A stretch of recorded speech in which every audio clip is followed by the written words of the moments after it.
Iran Israel युद्धाची झळ आता थेट सोलापूरकरांच्या स्वयंपाकघरात पोहोचली आहे. गॅस सिलेंडरसाठी 15 दिवस वाट पाहायची, ऑनलाईन बुकिंग करायची, कुपन घ्यायचं आणि तरीही रिकाम्या हाताने घरी परतायचं. हे आहे कुमठानाका परिसरातील इंडियन ऑइल प्रेषक गॅस एजन्सीचं वास्तव. जिल्हाधिकाऱ्यांनी या कारवाईचे आदेश दिले, पण एजन्सीने त्या आदेशाला केराची टोपली दाखवली. इराण इस्रायल संघर्षाचे पडसाद आता सोलापूरच्या गल्ली बोळात उमटत आहेत. व्यावसायिक गॅस तुटवड्यामुळे हॉटेल व्यवसाय संकटात आला असताना आता घरगुती सिलेंडरसाठीही नागरिकांना दाही दिशा भटकावे लागत आहे. कुमठानाका परिसरातील प्रेषक गॅस एजन्सी हे या संकटाचं केंद्र बनलंय. एका बाजूला जिल्हाधिकाऱ्यांनी कृत्रिम टंचाई, काळा बाजार आणि ग्राहक पिळवणुकीविरोधात कडक कारवाईचे आदेश दिलेले आणि दुसऱ्या बाजूला याच एजन्सीकडून त्या आदेशाची उघड अवज्ञा होताना दिसतीये. 15 दिवस प्रतीक्षा, तरीही सिलेंडर नाही. ऑनलाईन बुकिंग, कुपन सारं व्यर्थ.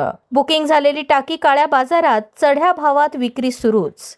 एजन्सीकडून ग्राहकांशी उद्धट वर्तन, KYCची नवीन सक्ती, नागरिक त्रस्त. दहिटणेवरून 15 किलोमीटर प्रवास, तरीही रिकाम्या हाताने परत. वारंवार संपर्क करूनही प्रतिसाद नाही. प्रेषक गॅस एजन्सी बेजबाबदार कारभार. जिल्हाधिकाऱ्यांचे आदेश धाब्यावर, कारवाईची मागणी जोर धरतीये.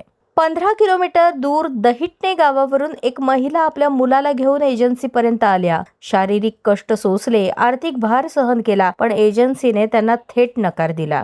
त्या महिलेच्या हताश डोळ्यात सोलापूरच्या हजारो कुटुंबांची व्यथा दिसत होती. बुकिंग केलेल्या सिलेंडरची काळ्या बाजारात विक्री होतीये. ग्राहकांशी उद्धटपणे वर्तन केलं जातंय आणि आता नव्या सक्तीचा फंडा, KYC शिवाय सिलेंडर नाही. प्रेषक एजन्सीने सोलापूरच्या नागरिकांना काय दिलं? रांगा, नकार, उद्धट वागणूक आणि काळा बाजार. जिल्हाधिकाऱ्यांनी भरारी पथकाद्वारे कारवाईची घोषणा केली, पण ती कागदावरच राहिली का? दहिटणेवरून आलेल्या त्या आईला रिकाम्या हाताने परत पाठवणाऱ्या एजन्सीवर नेमकी कोणती आणि कधी कारवाई होणार, याचं उत्तर आता सोलापूरकरांना हवं आहे.